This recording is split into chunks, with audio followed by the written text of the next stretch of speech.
Try It Like It Created, and today we're going to be doing a new Tag It Tuesday tag. And what I have here is my tag cut out, but you can see I don't have a hole punch. And the reason for that is that I am going to lay, I've already sprayed this with arranged tacky glue, and now I'm going to place aluminum foil over the top and use a brayer to just roll it down and smooth it out.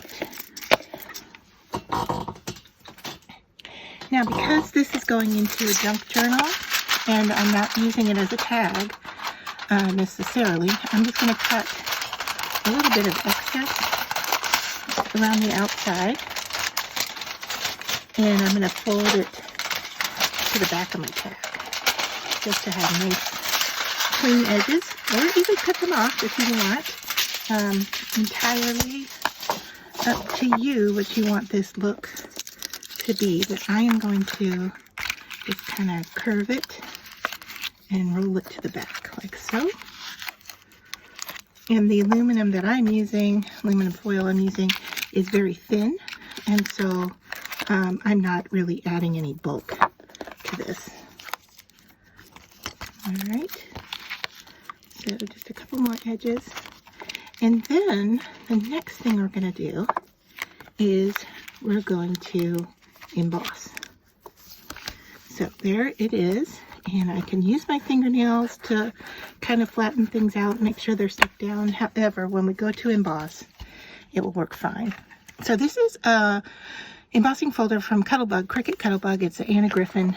It's a little bit old, but I really like the look of it, and so I'm gonna try to line it up right about there, and then I'm going to run it through my Gemini, and then we'll come right back and see how that looks. So you can already see what that's going to look like on the front there. And then we'll have a couple of options of what we do with it after we emboss it. All right. So I'm just working to keep this little flower off the front, but it doesn't really matter. All right, so I have run it through my Gemini, and this is what the result looks like. And now I did some testing over here. This was, what am I trying to think of? Modeling paste, or you know, a paste, and it just didn't look very well. This is alcohol ink, so you could put alcohol ink on the top, and then this here is pigment ink. Now, before I did any of this technique, I went ahead and filed. So what I did was I roughed it up with a nail file, and so since I did that on the test, I'm going to go ahead and do it here.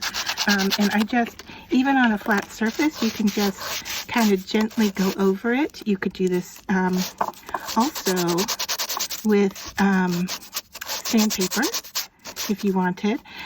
Working it on a flat surface is nice, and you really don't want to go too much, because you can see here what I just did was rip the foil off. So you want to just kind of be careful.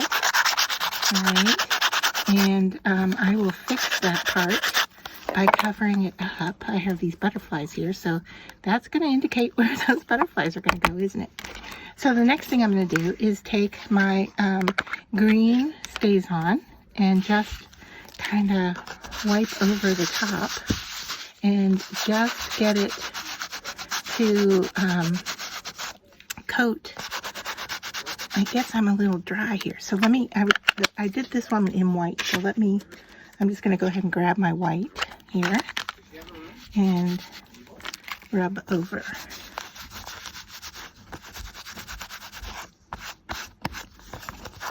If you like the sanded look, you could just leave it sanded.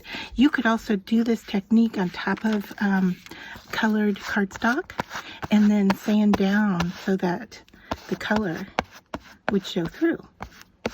So now I am just pushing on the areas that I want the white ink to go.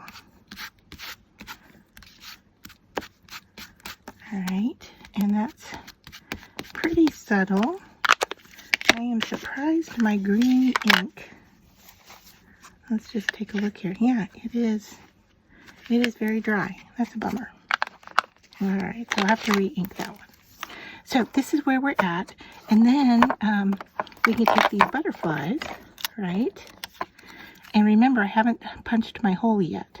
So I'm going to glue these down flat, I think. I was going to lift them up, but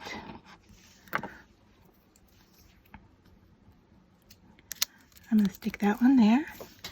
And then I'm going to put the other one over that torn area.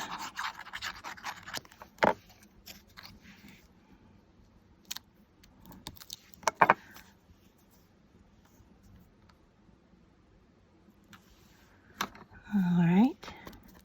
And then the last thing is to punch a hole at the top if you want to be hanging. There we go.